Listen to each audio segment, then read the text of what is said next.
হ্যাঁ, আপনার কি হয়েছে বললে সর্বপ্রথম? ধান খেতে যাওয়ার পরে একটা বিষাক্ত সাপের কাটা ঢুকছে। কাটার পরে ইনফেকশন হতে হইতে পায়ে অনেক ক্ষত বিক্ষত হয়েছে। ক্ষত বিক্ষতর পরে তখন 3টা অপারেশন করছি। 3টা অপারেশনের পরে এখন আরেকটা অপারেশনের দরকার। এই অপারেশন করলে শেষ আর লাগবে না, যে যা পারে সাহায্য সহযোগিতা করবে। বুঝছি। এখন আজ যা কত বছর এটা? আজকে 5 বছর। 5 বছর। এটা কি এই জায়গায় ছিল?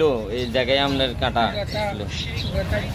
এখানে ঢুকছে, পুরাটা পচে গেছে, পাটা পচি আলগা সাম্বল লাগাইছি। এই আলগা সাম্বল আসলে দেখেন, আসলে আলগা বা লাগাইছে যে ওরকম ধরনেরও বুঝে যার আপনার দেখেন। এখন তো এইভাবে ট্যাপ মারি রেখেছেন কেন? এটা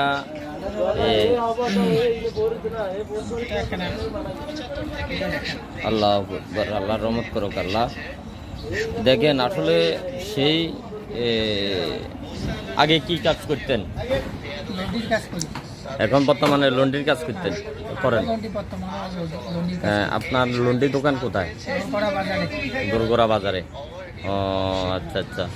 তো এই লন্ড্রি দোকান করেই আপনার এই চিকিৎসা প্লাস ছেলে সন্তান আপনার কীভাবে চলে?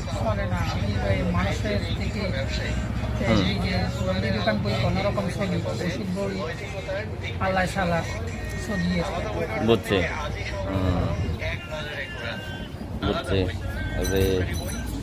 এখন কোন ডাক্তারের ওষুধ খেতেছেন? ডাক্তার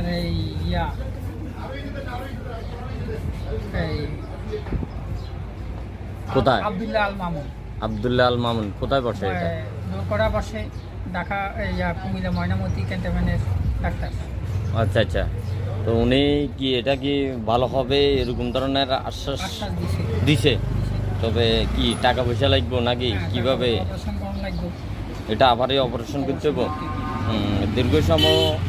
আসলে এটা ইনফেকশনটা অনেক দিন আগের তো, তার কারণে এটা ইনফেকশন হই। এটা একবারে সাকসেস ভালো হয় না, এটা চতুর্দিকে ঘুরে। হ্যাঁ, তো আপনারা যে যা পারেন ওনারে হেল্প করবেন। আসলে কি বলবো আর কোন, আসলে বেচারা তো খুবই অবস্থান খুবই শোচনীয়। তার ঘর দুয়ার, তার ছেলে সন্তান। আপনার ছেলে কজন? ছেলে 2জন, মেয়ে 1জন। বুঝছি। মেয়ে সবাই ছোট, ছেলেরা বড় হয়েছে?